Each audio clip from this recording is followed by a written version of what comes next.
Alright, folks, The Mitchells vs. the Machines, a new animated film you can find on Netflix. It's been getting a lot of praise. Oh my god. I'm so dumb. I forgot to do the... Just give me a sec. Okay, don't go anywhere, please. Just wait here. I'll be back. I'm just gonna... Just don't go anywhere. Just don't. The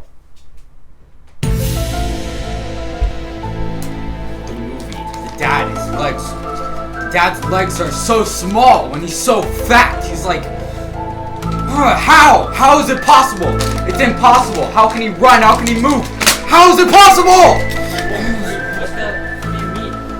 His legs are so small. Dude, it's an animated movie. It's not even real. It's not possible. It's not even real. How? How'd you even get in here? It's not. Dude, you're scaring the viewers. Okay, well, oh my god. Okay, let's just get into it then.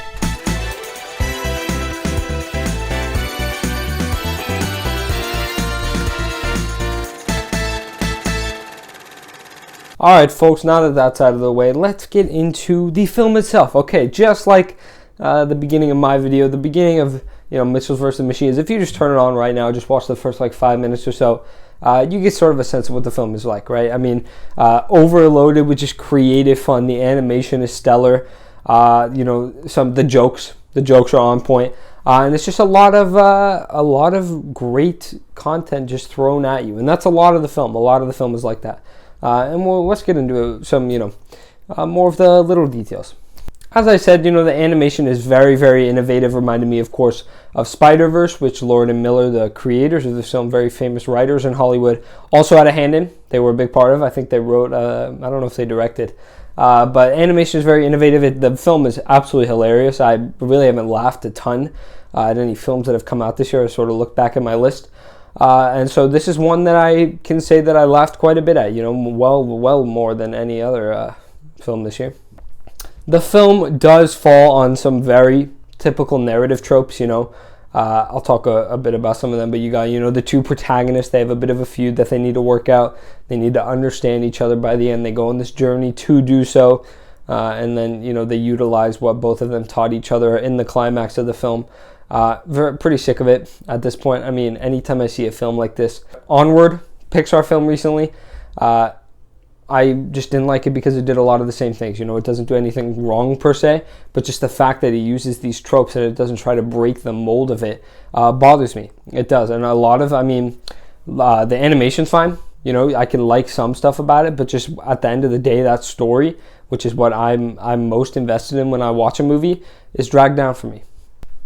Lord and Miller have proven themselves to be very good at fun animation films with actually a lot of heart behind it. So you have Lego Movie, you have Spider-Verse, all on their surface seem to be just another typical animation movie, and then you watch it and you're actually starting to bust out the tissues. But it's a film. This one tackles a father-daughter relationship, parent and child, and it's powerful.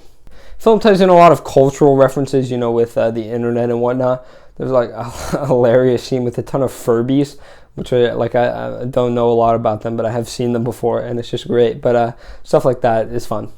And then along those lines, a lot of the jokes within the film are just very meta. I like meta jokes. The film, as I said, if that intro is anything to go by, it starts off really strong, and even until you get to the middle, it's pretty strong. I say the first act. And then it just really loses steam because there's a lot the film has to explore. It packs it all in. I'm not sure it handles it all super well, and I think that it loses steam. I wrote this down that I got an hour through the film, and it feels like it's running out of juice at that point. I'm like, all right, the film has to be coming to a close, right? Because the daughter and the father have already sort of made up. What else? You got the journey. Feels like it's coming to an end. They almost complete their quest. That's actually when the Furby stuff happens. Feels like it could be a climax, quite honestly. But it isn't. And there's still, stuff left for the film to explore. And then it will continue to fall on perhaps the biggest offense out of any tropes you could possibly make. More on that. My least favorite trope, probably of all time, is the two protagonists fighting. There's two protagonists, they're getting along right. One of them says or does something dumb that the other person won't like, and then by the end, they're like, okay, I won't do this anymore. But then you get some reveal. They're like, oh, he said this. And then in this movie, it's the daughter said, like, I'm just saying that to get him to do what I want or whatever. I don't actually want to be with him. But of course, by the end of their journey, she does. But it comes back to bite her, yada, yada. And then they get back together in the end. It's predictable. It's tired. It's been done well, of course, because, I mean, it's a nice narrative.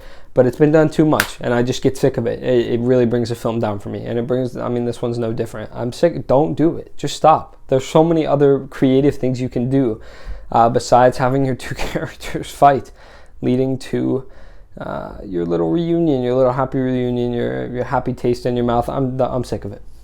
No more. Folks, this film is funny. It's creative, you know, the animation especially, but it's too tropey.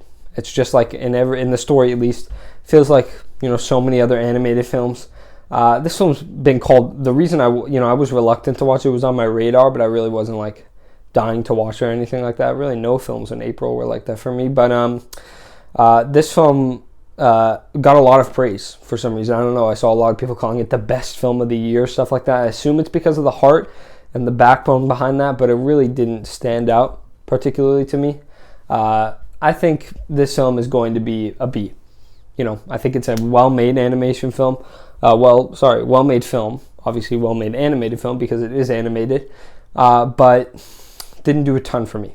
Didn't do a ton for me outside of the aspects I mentioned. And the tropes are just, they just hurt. They hurt me. Please, do something better. Please. Thank you. Alright, folks, that's my review of Mitchells vs. Machines. Let me know if you've seen it down below. Let me know your thoughts, all that. I think a B's a fair score. Folks, I've been the EPC Reviews. You've been amazing, and I will see you. What are you doing here? What do you want? Dude, give up with the legs. Give up with the legs.